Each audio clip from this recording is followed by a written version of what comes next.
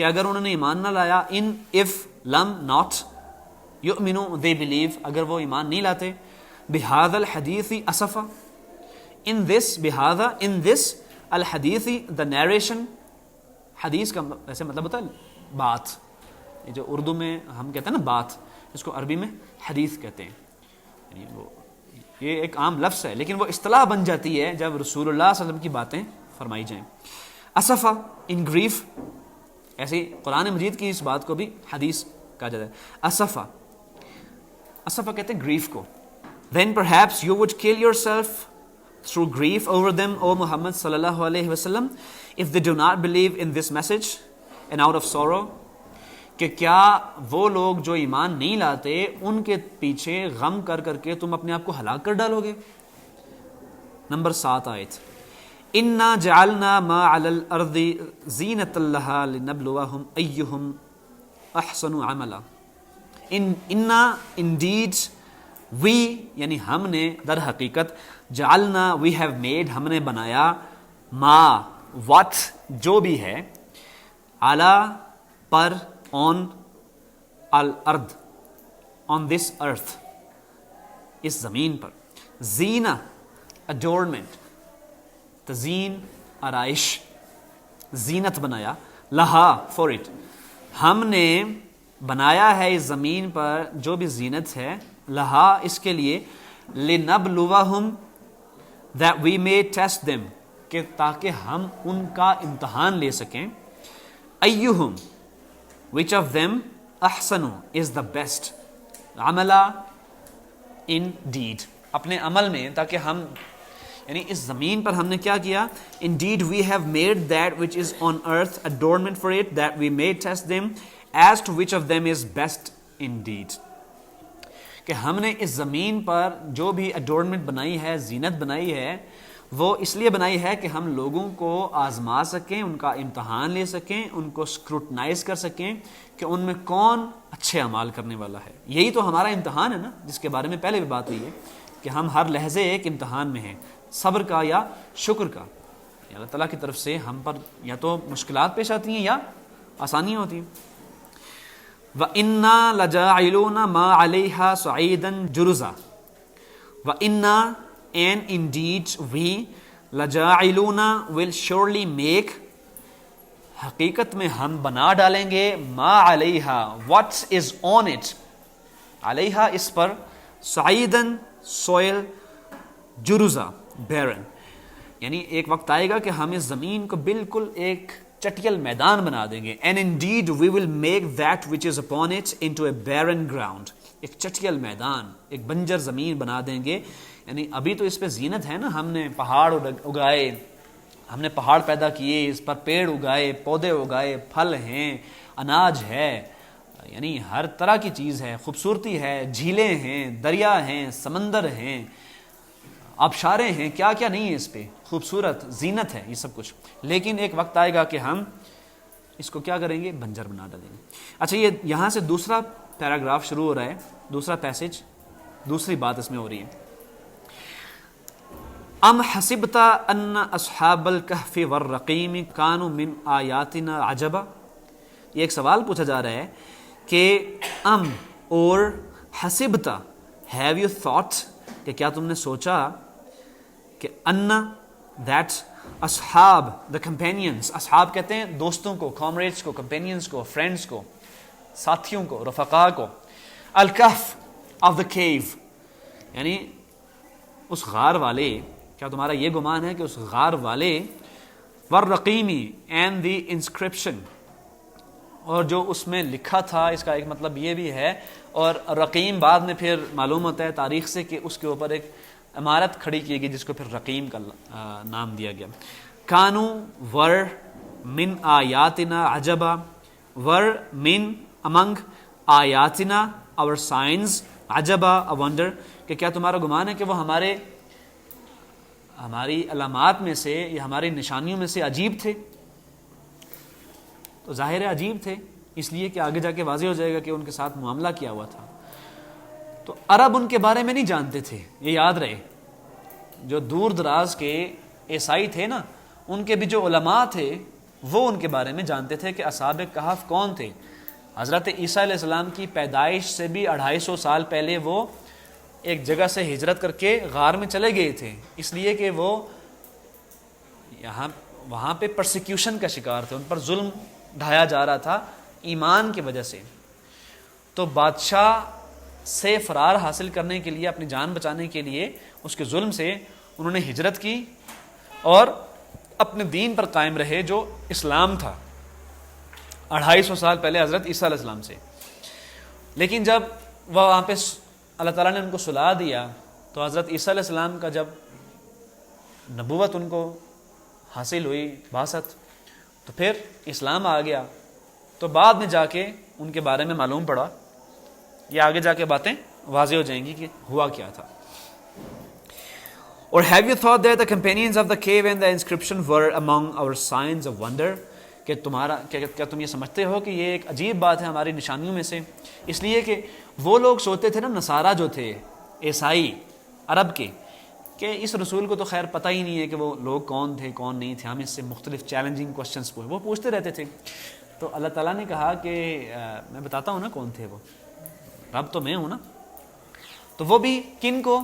کہ جو وہاں کے علماء تھے، عام لوگ نہیں، علماء، ان کو مخاطب کر کے اب آگے جا کے اللہ تعالیٰ بتائیں گے۔ اذ اول فتیۃ الی الکہف فقالوا ربنا آتنا من لدنک رحمۃ وہیئ لنا من امرنا رشدا۔ اذ when our retreated فتیۃ the youth، یعنی وہ نوجوان جب چلے گئے کدھر؟ الی الکہف to the cave، اس غار کی طرف، فقالوا and they said، اور انہوں نے کہا، ربنا our Lord، اے ہمارے رب، آتنا grant us، ہم کو دے، من from اس میں سے، لدن کا yourself، رحمہ اپنی رحمت میں سے ہم پر رحم فرما، ہم پر رحم فرما، وہیئ لنا من امرنا، and facilitate، اور ہمارے لیے، لنا من امرنا our affairs، رشدا in the right way۔ And mention when the youth retreated to the cave and said, our Lord, grant us from yourself mercy and prepare for us from our affair right guidance، کہ ہم پر رحم فرما اور ہمارے لیے اپنے ہاں سے ہمیں ہدایت دے، ہمیں ہدایت دے۔ یہ ان نوجوانوں نے کہا جو غار میں چلے گئے تھے۔ فَضَرَبْنَا عَلَىٰ آذَانِهِمْ فِي الْكَهْفِ سِنِينَ عَدَدًا، so we cast over their ears in the cave years a number، یعنی ہم نے فضربنا، so we cast، ہم نے تھپکی دے دی، کس چیز کی؟ نیند کی، ٹھیک ہے نا۔ عَلَىٰ over آذَانِهِمْ their ears، ان کے کانوں پر ہم نے تھپکی دے دی، فِي الْكَهْفِ in the cave، اس غار میں، سنین عددا، یعنی کئی سالوں تک ہم نے ان کو سلا دیا۔ We cast over of sleep, a cover of sleep over their ears within the cave for a number of years، کئی سالوں تک ان کو سلائے رکھا۔ ثم بعثناهم لنعلم أي الحزبين أحصى لما لبثوا أمدا، ثم then، پھر، بعثناهم we raised them up، ہم نے ان کو اٹھا کھڑا کیا، لنعلم that we make evident، تاکہ ہم دیکھ سکیں، جان سکیں، ایو which، یعنی ان میں سے کون، الحزبینی، حزب کہتے ہیں گروہ کو، لشکر کو، of the two parties، یہ دو پارٹیز کے بارے میں بات ہو رہی ہے کہ دونوں میں سے پوچھ سکیں، احصا بیسٹ کیلکولیٹڈ، حساب رکھنے والا، لما for what، کہ کیا، لبثوا they had remained، کہ کتنا عرصہ وہ رہے، امدا ٹائم، کتنا عرصہ تک۔ Then we awakened them that we might show which of the two factions was most precise in calculating what extent they had remained in time۔ پھر ہم نے ان کو اٹھا کھڑا کیا تاکہ ہم جان سکیں کہ دونوں گروہوں میں سے احصا کس کو حساب ہے، پتہ ہے، لما لبثوا امدا، کہ وہ کتنا عرصہ تک وہاں پہ رہے۔ تو اب اللہ تعالیٰ اس کی تفصیل فرماتے ہیں کہ نحن نقص علیک نبأہم بالحق انہم فتیۃ آمنوا بربہم وزدناہم ہدی. نحن وی یعنی ہم، نقص نیریٹ ہم بیان کرتے ہیں، علیکا ٹو یو آپ کے لیے، نبأہم their story ان کی کہانی، بالحق in truth ان کی کہانی ہم حقیقت کے ساتھ بیان کرتے ہیں. انہم indeed they were حقیقت یہ ہے کہ وہ تھے کیا، فتیہ یوتھس کچھ نوجوان تھے، آمنو جو اپنے رب پر ایمان لائے تھے، بربہم اپنے رب پر، in their Lord، وزدناہم اور ہم نے کیا کیا، وزدناہم ہدا ہدایت کو ان کے لیے مزید بڑھا دیا. یعنی اللہ تعالیٰ ہدایت کو بڑھا دیتے ہیں جب ہم اللہ تعالیٰ پر ایمان لاتے ہیں تو ہماری وہ مدد فرماتے ہیں. وزدناہم and we increased them in guidance اور ہم نے ہدایت کو ان کے لیے مزید بڑھا دیا. It is we who relate to you, O Muhammad, peace be upon him, sallallahu alayhi wa sallam, their story in truth. Indeed, they were youths who believed in their Lord, and we increased them in guidance. آیت number 14 ہے وَرَبَطْنَا عَلَىٰ قُلُوبِهِمْ إِذْ قَامُوا فَقَالُوا رَبُّنَا رَبُّ السَّمَاوَاتِ وَالْأَرْضِ لَن نَّدْعُو مِن دُونِهِ إِلَٰهًا لَقَدْ قُلْنَا إِذًا شَطَطًا. وَرَبَطْنَا and we made firm اور ہم نے مضبوط بنا دیا، عَلَىٰ قُلُوبِهِمْ on their hearts ان کے دلوں پر، اِذ جب، قاموا they stood up جب وہ کھڑے تھے تو ہم نے ان کے دلوں کو مضبوط بنا دیا.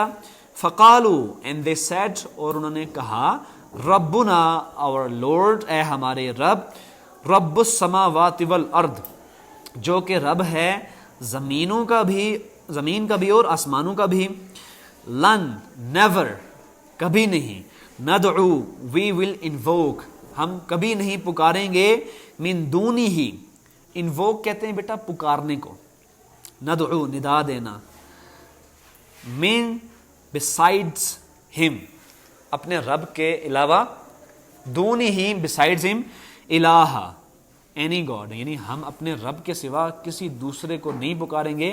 لقد قلنا اذا شططا certainly لقد در حقیقت، قلنا we would have said اگر ہم نے ایسا کہا، اذا then تو پھر کیا ہوگا، شططا ان انورمٹی ہم بہت بڑی بات کہیں گے. اگر ہم نے ایسا کہا تو ہم بہت بڑی بات کہیں گے، کیا مطلب ہے، یعنی بری بات کہیں گے.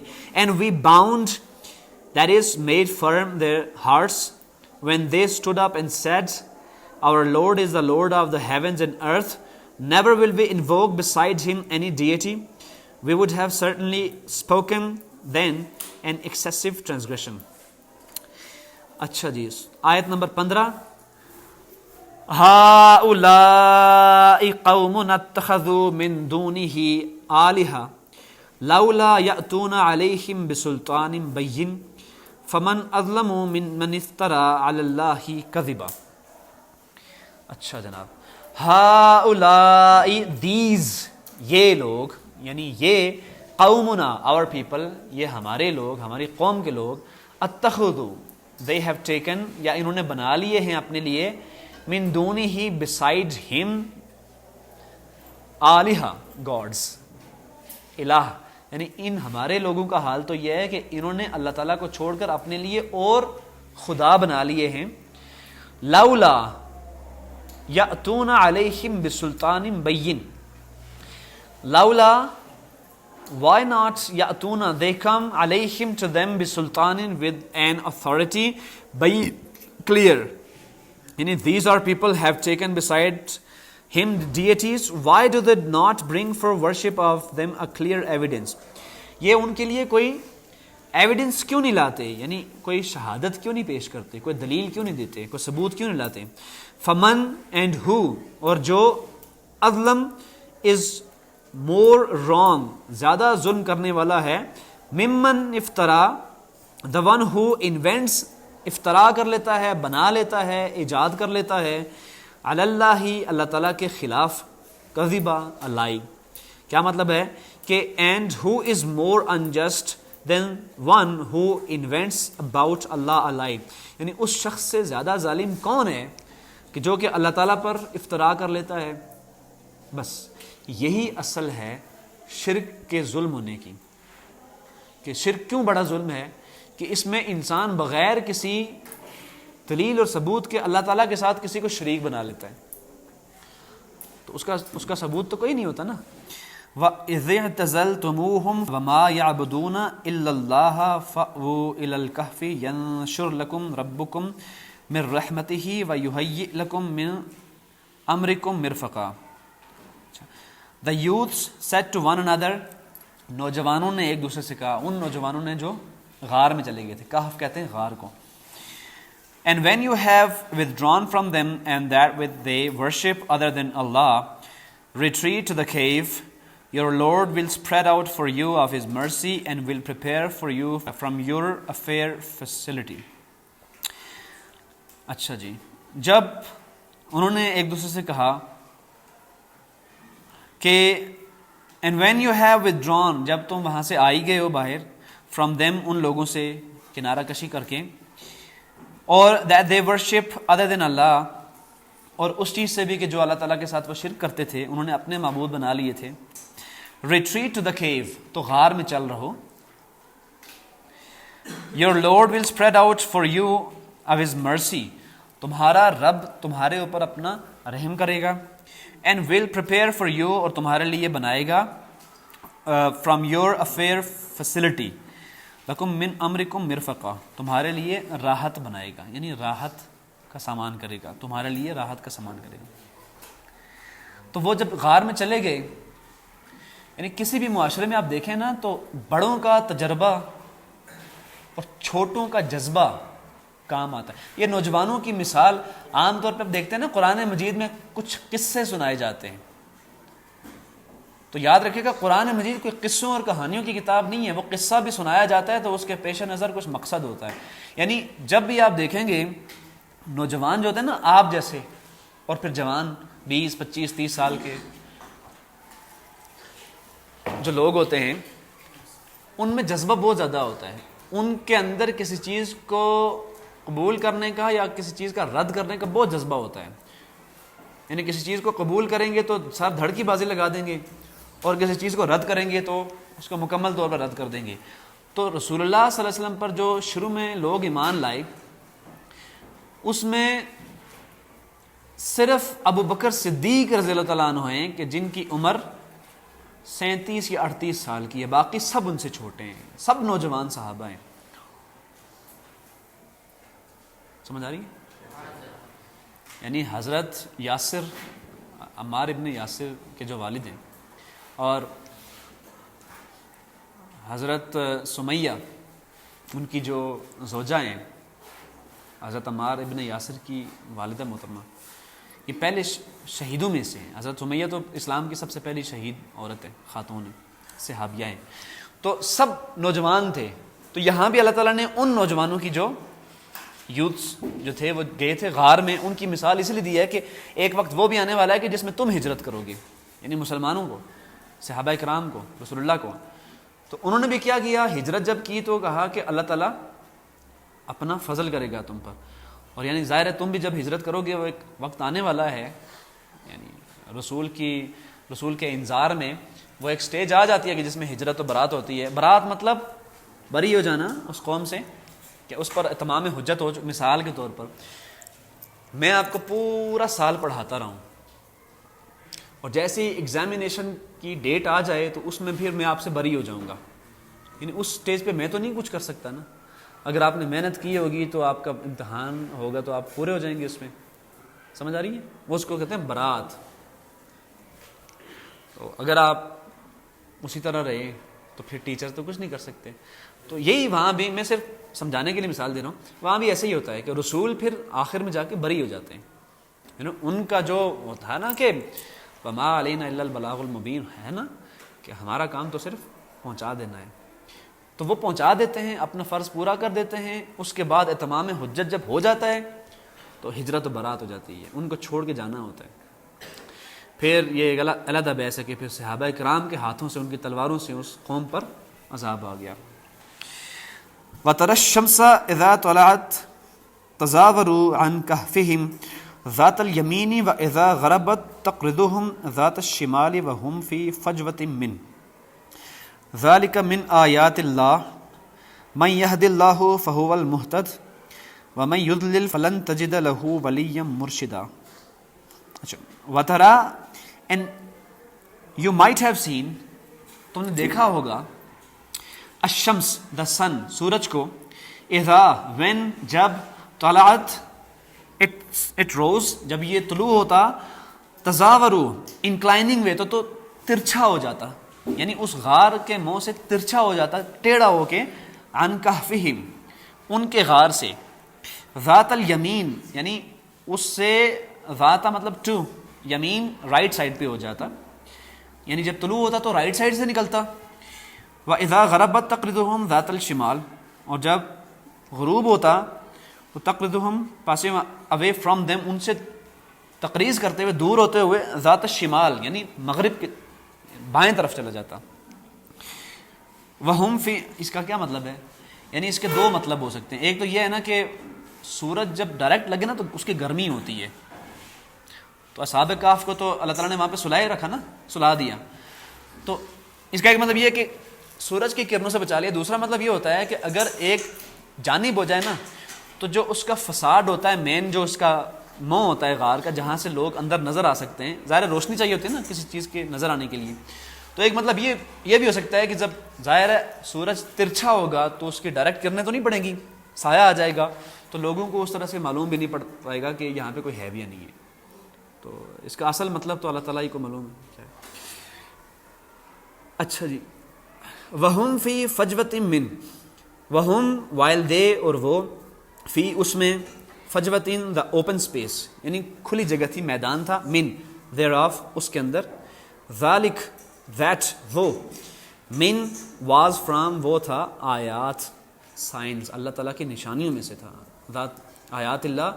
تو یہ چیز کیا تھی وہ لوگ یعنی سورج ادھر سے طلوع ہوتا تو رائٹ سائڈ پہ ہو جاتا غار کی غروب ہوتا تو لیفٹ سائڈ پہ ہو جاتا اور وہ لوگ اس کے درمیان میں فجوتن من یعنی اس غار کے اندر ایک کھلا میدان تھا اس میں سو رہے تھے. اینڈ یہ پھر کیا ہے من آیات اللہ یہ اللہ تعالیٰ کی نشانیوں میں سے ہے. اللہ تعالیٰ جس کو بچانا چاہے نا بچا لیتا ہے. من یہد اللہ فہو المہتد whoever Allah guides and he is the guided one جس کو اللہ ہدایت دے تو وہ ہدایت یافتہ ہے. من یہد اللہ فہو المہتد جس کو اللہ تعالیٰ ہدایت دے تو وہ ہدایت پا جاتا ہے. ومن یضلل فلن تجد لہ ولیا مرشدا ومن یضلل and whoever he lets go astray ومن اور جس کو یضلل وہ ضلالت میں مبتلا کر دے. ضلالت کہتے ہیں یہ اردو والا ضلالت نہیں ہے یہ ذات والا ضلالت ہے یعنی گمراہی اور جس کو گمراہ کر دیں فلن then never کوئی نہیں ہوتا تجدہ you will find تم پاؤ گے لہو اس کے لیے ولیم پروٹیکٹر اس کی حفاظت کرنے والا مرشدہ گائیڈ کرنے والا. یعنی جس کو اللہ تعالیٰ گمراہ کر دے تو پھر اس کے لیے نہ تو کوئی ہدایت دینے والا ہوتا ہے نہ اس کی حفاظت کرنے والا ہوتا ہے. وَتَحْسَبُهُمْ أَيْقَاظًا وَهُمْ رُقُودٌ کا مطلب کیا ہے کہ and you would think about them وَتَحْسَبُهُمْ تم ان کے بارے میں حساب کرو گے أَيْقَاظًا کہ وہ کیا کر رہے ہیں جی اویک ہیں جاگ رہے ہیں. وَهُمْ جبکہ وہ کیا ہیں رقود وہ سوئے ہوئے تھے یعنی تم سوچ رہے ہوگے کہ وہ جاگ رہے ہوں گے وہاں پر لیکن وہ کیا کر رہے تھے جی سو رہے تھے. وَنُقَلِّبُهُمْ ذَاتَ الْيَمِينِ وَذَاتَ الشِّمَالِ وَنُقَلِّب قلب کہتے ہیں کس کو and we turn them ہم نے ان کو پلٹا دیا ذات الیمین ٹو دا رائٹ سائڈ پہ وذات الشمال اور لیفٹ سائڈ پہ یعنی ہم ان کو کروٹ بدلاتے رہتے تھے رائٹ لیفٹ. وَكَلْبُهُمْ بَاسِطٌ ذِرَاعَيْهِ بِالْوَسِيطِ اور ان کا کتا کلب کہتے ہیں ایک تو ہے نا قلب قاف موٹے قاف والا قلب اس کا مطلب ہوتا ہے دل ایک ہوتا ہے کش والا قاف اس کا مطلب ہوتا ہے کتا. وَكَلْبُهُمْ اور ان کا کتا while their dog Basit stretched پھیلا ہوا تھا ذراعیہ his two forelegs, یعنی اس نے اپنی سامنے والی 2 ٹانگیں ہیں 2 ان کو پھیلایا ہوا تھا بالوسید ان دا انٹرنس, داخلے کا جو راستہ تھا نا اس پر اس نے اپنے دونوں, یعنی ادھر کیا تھا, رسول اللہ صلی اللہ علیہ وسلم جب ہجرت کر کے گئے تو آپ کو معلوم ہوگا کہ مکڑی نے آ کے جالا بنا دیا, کبوتر نے آ کے انڈے دے دیے. کیا مطلب ہے اس میں؟ یعنی کتا وہاں پہ موجود تھا تو اگر کوئی باہر سے آ بھی جاتا ان کو تلاش کرنے کے لیے تو اس کو معلوم ہوتا کہ یہاں پہ کتا پر پھیلائے بیٹھا ہے تو یہاں پہ کوئی نہیں ہوگا, ہے نا. تو ادھر سے یعنی اسی طرح سے اللہ تعالیٰ نے پھر رسول اللہ صلی اللہ علیہ وسلم کی بھی مدد فرمائی تھی مکڑی سے اور کبوتر اور اس کے انڈوں سے. وَكَلْبُهُمْ بَاسِطٌ ذِرَاعَيْهِ بِالْوَسِيدِ لَوِ اطَّلَعْتَ عَلَيْهِمْ لَوَلَّيْتَ مِنْهُمْ فِرَارًا. اچھا, لَوِ اطَّلَعْتَ, if you had looked, اگر تم ان کو دیکھ لیتے, عَلَيْهِمْ, at them, لَوَلَّيْتَ, you would have surely turned back, تو تم پیٹھ پھیر کر بھاگ جاتے. اگر ان کو تم دیکھ لیتے تو پیٹھ پھیر کر بھاگ جاتے. منہم, from them, ان سے, فرارا, in flight, یعنی بھاگ جاتے. وَلَمُلِئْتَ, and surely you would have been filled, منہم, ان سے, رعبا, with terror, اور تم ان سے دہشت کھا جاتے. اگر تم ان کو دیکھ لیتے تو پیٹ پھیر کر بھاگ جاتے اور ان سے دہشت کھا جاتے. آیت نمبر 19 ہے اب اس کی. وَكَذَلِكَ بَعَثْنَاهُمْ لِيَتَسَاءَلُوا بَيْنَهُمْ, وَكَذَلِكَ, and similarly, اور ایسے ہی, بَعَثْنَاهُمْ, we raised them, ہم نے ان کو اٹھا کھڑا کیا. لِيَتَسَاءَلُوا, that they might question, سوال سے نا, سئلہ, سائلہ, لِيَتَسَاءَلُوا, that they might question, تاکہ وہ پوچھیں, بینہم, ایک دوسرے سے. اور اسی طرح پھر ہم نے ان کو کھڑے فرما دیا, اٹھا دیا, تاکہ وہ ایک دوسرے سے پوچھیں. قال قائل منہم کم لبثتم, قال, said, کہا, قائل, ایک سپیکر نے, ایک کہنے والے نے, منہم, ان میں سے, among them, come, how long, کم لبثتم, تم کتنا عرصہ یہاں رہے ہو. انہی میں سے ایک نے دوسرے سے پوچھا کہ تم کتنا عرصہ یہاں پہ رہے ہو. قالوا لبثنا یوما, انہوں نے کہا کہ غالباً ایک دن. we have remained a day, ایک دن. او, یا بعد یوم, یا پھر ایک دن کا بھی کچھ حصہ, آدھا دن, a part, بعض بار. قالوا, they said, انہوں نے کہا, ربکم اعلم, تمہارا رب اس کو جانتا ہے, بما لبثتم, کہ تم کتنا عرصہ یہاں پہ رہے ہو. فبعثوا, تو بھیجو, یہ پڑھتے نا کہ رسول اللہ صلی اللہ علیہ وسلم کی بعثت ہوئی ہے, بعثت مطلب بھیجا گیا ان کو.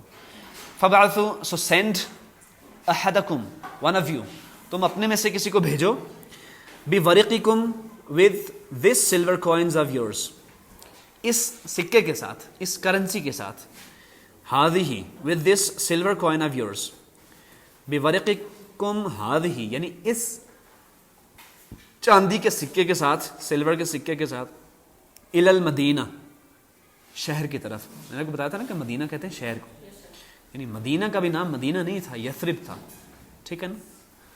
تو مدینہ مشہور ہو گیا چونکہ اس کو مدینۃ النبی کہا جاتا ہے نا, تو اس لیے لفظ مدینہ مشہور ہو گیا. فَلْيَنْظُرْ, and let him see, أَيُّهَا, which is أَزْكَى, the purest طعام, food, اور دیکھے, ایہا, کہ کون سا پاکیزہ کھانا ہے. یعنی یہ سکہ دے کے اپنے میں سے کسی کو بھیجو اور جا کے وہ کیا لے آئے, پاکیزہ کھانا.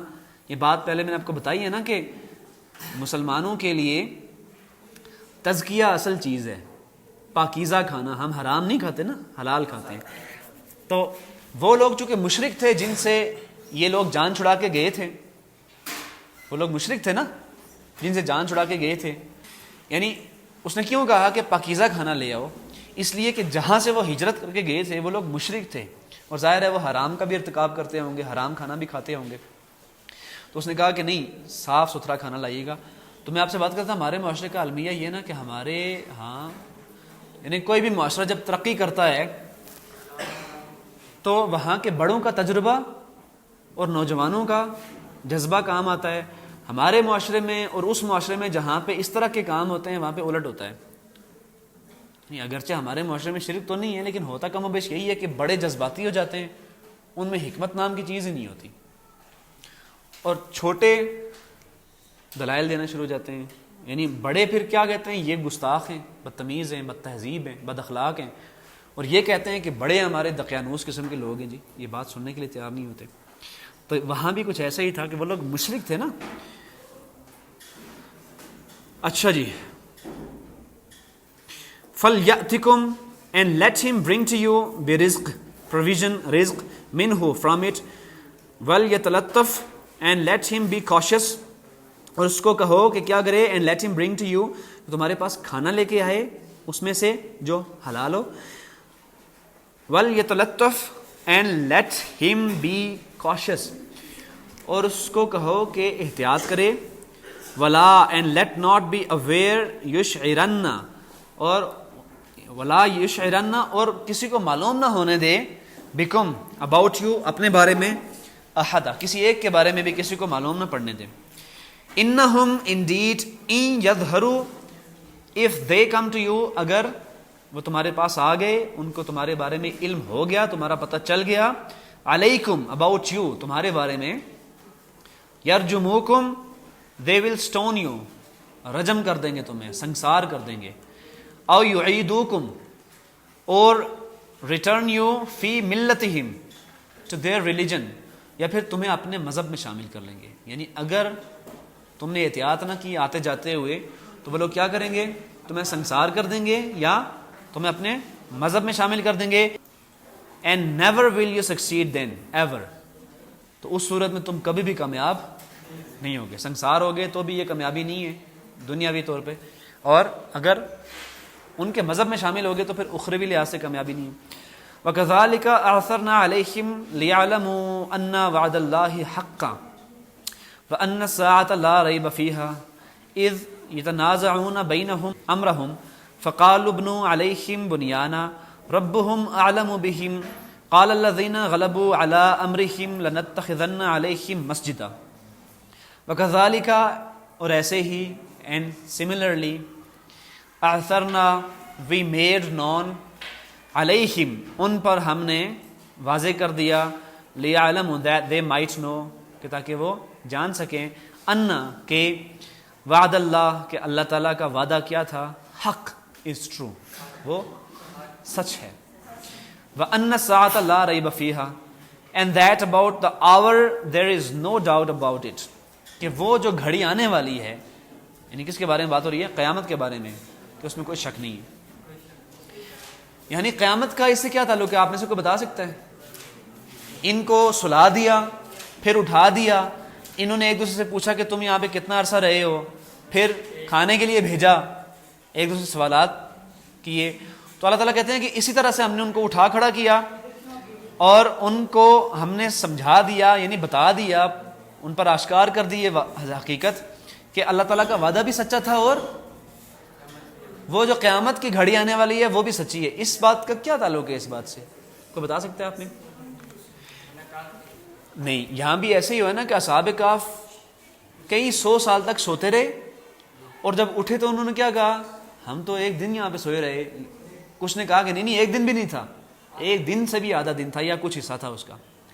یہی مثال ہے آخرت کی. ہم اپنی قبروں میں سو جائیں گے، پتہ نہیں کتنے 100 اور کتنے سینکڑوں سال بیت جائیں گے، اور جب ہماری آنکھیں کھلیں گی تو قرآن مجید کے مطابق لوگ کہیں گے کہ ہمیں اپنی خوابگاہوں سے کس نے جگا اٹھایا. اور آخرت میں جا کے ان سے پوچھا جائے گا کہ تم دنیا میں کتنا رہ گئے، کیا کہیں گے؟ ادھر بھی ہو بہو یہی بات کہیں گے کہ ایک دن.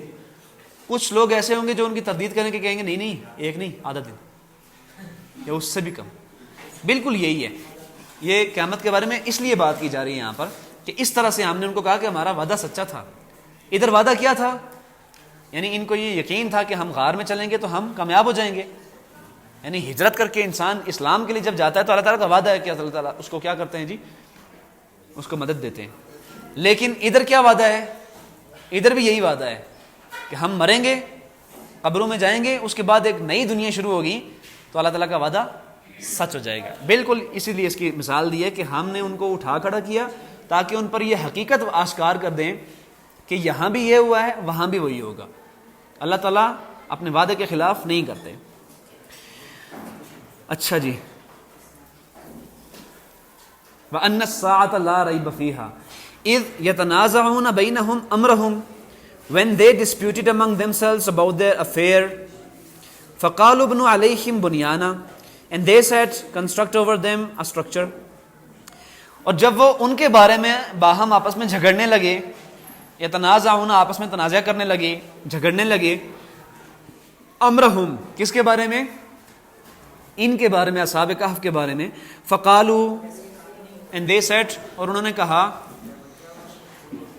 تو وہ جب ان کے بارے میں جھگڑنے لگے، فقالوا and they said اور انہوں نے کہا، قالوا ابنو کنسٹرکٹ کر دو جی، تعمیر کر دو، علیہم ان کے اس اسٹرکچر کے اوپر، اس یعنی اس غار کے اوپر ایک تعمیر کر دو عمارت، بنیانہ، ایک اسٹرکچر، ایک بلڈنگ. ربہم their Lord عالم knows best ان کے رب کو سب سے بہتر پتہ ہے، بہم about them. قال said الذین those who ان لوگوں نے، غلبوا جو ان کے اوپر غلبہ رکھتے تھے، پریویل کرتے تھے، ڈومیننٹ تھے، علی امرہم in their matter ان کے بارے میں، لنتخذن surely we will take علیہم over them مسجدہ a place of worship. یقیناً ہم ان کے اس غار پر ایک ورشپ کا پلیس بنائیں گے، یعنی عبادت کی جگہ بنائیں گے. اس کے بعد میں جا کے پھر الرقیم کا بھی نام دیا گیا تاریخ میں. اچھا. سیقولون ثلاثۃ رابعہم یعنی کیا؟ سیقولون they say وہ کہتے ہیں، ثلاثۃ they were three. یہ بڑی دلچسپ آیت ہے. یعنی ان میں سے یہ جو نصرانی یا عیسائی آپ کے پاس آتے ہیں، ان کے علماء ہیں، آپ سے چیلنج کرتے ہیں. اس کو میں نے کھول دیا ہے. یعنی اس آیت میں اللہ تعالیٰ کا کہنے کا مطلب کیا ہے کہ یہ لوگ کہتے ہیں کہ وہ تین تھے اور چوتھا ان کا کتا تھا. سیقولون ثلاثۃ رابعہم کلبہم ویقولون خمسۃ سادسہم کلبہم رجما بالغیب. ان میں سے کیا کہتے ہیں جی؟ وہ تین تھے اور چوتھا ان کا کتا تھا. ویقولون and they say خمسۃ کہ وہ پانچ تھے، سادسم the sixth of them تو چھٹا ان کا کیا تھا؟ کلبہم کتا.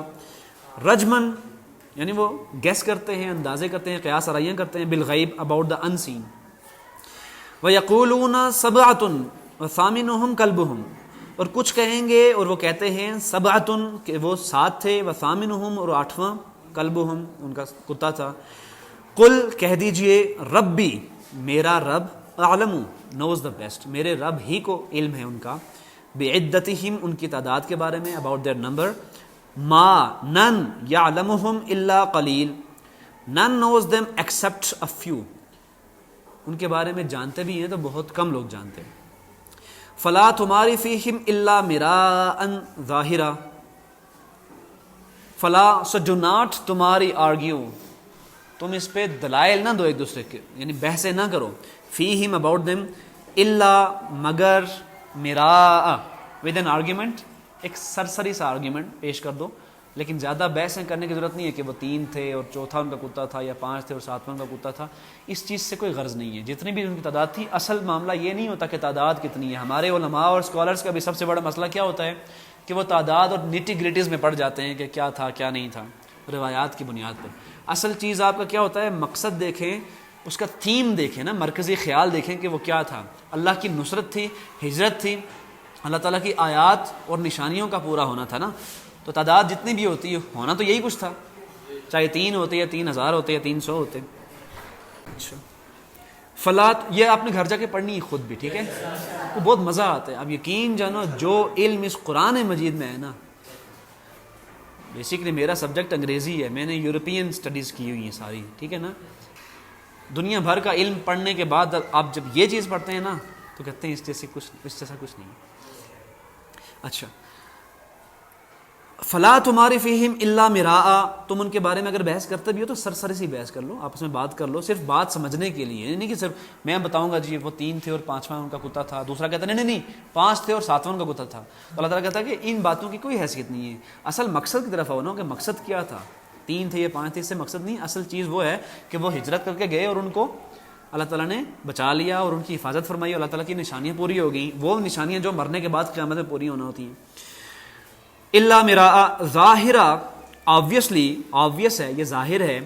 ولا and do not تستفتی inquire ان کے بارے میں, فیہم about them, منہم among them احدا, اور کیا کرو جی, so do not argue about them except with an obvious argument and do not inquire about them among the speculators from anyone, کہ ان کے بارے میں زیادہ پوچھو نہ, فیہم about them, منہم ان میں سے, among احدا کسی ایک کے بارے میں بھی.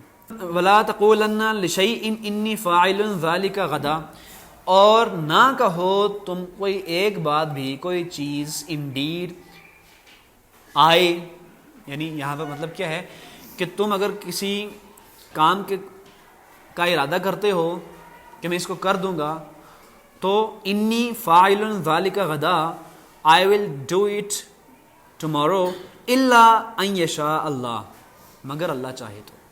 یعنی کوئی کام کرنا ہو, اپنے نبی کو اللہ تعالیٰ فرما رہے ہیں کہ کوئی کام اگر کرنا ہو تو اس کے بارے میں یہ نہ کہو کہ میں اس کو کل کر دوں گا, مگر یہ کہو کہ انشاءاللہ کل کر دوں گا, یعنی انشاءاللہ کہہ کے کرو. ان یشاء اللہ, واذکر ربک اذا نسیت وقل عسى ان یہدینی ربی لاقرب من ھذا رشدا. واذکر and remember ربک, your Lord, اور اپنے رب کو یاد کرو, اذا نسیتا when you forget, تم بھول جاؤ, نسیان ہو جائے. انسان کے ساتھ نسیان تو ہوتا ہی ہے نا, رسولوں کے ساتھ بھی ہوا ہے, بھول جاتا ہے انسان. تو اگر تم بھول جاؤ تو جب نام یاد آئے تو اس وقت لے لو.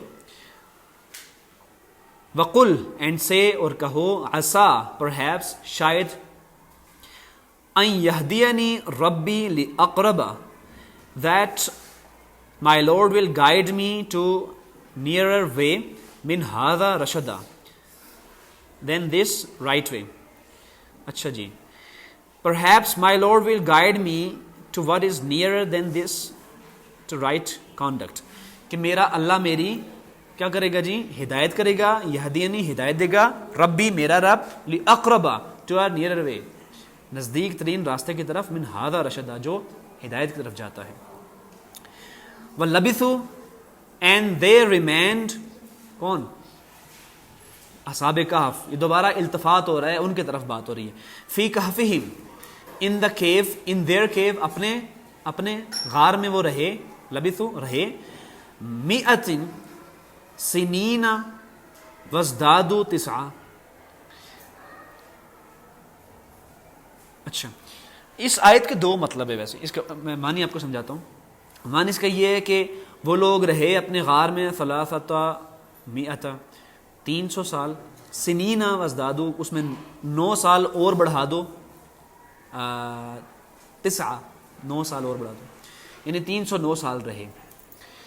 قل اللہ اعلم بما لبثوا, and say کہ اللہ تعالیٰ ہی knows the best, اعلم بما about them, about the period, لبثوا they remain, کہ وہ کتنا عرصہ رہے. اب اس کے یہاں پہ کیا مطلب ہے, پہلے اللہ تعالیٰ کہتے ہیں کہ وہ 309 سال وہاں پہ رہے, 309 سال وہاں پہ رہے, پھر اللہ تعالیٰ کہتے ہیں کہ اللہ تعالیٰ ہی بہتر جانتا ہے کہ وہ وہاں پہ کتنا رہے.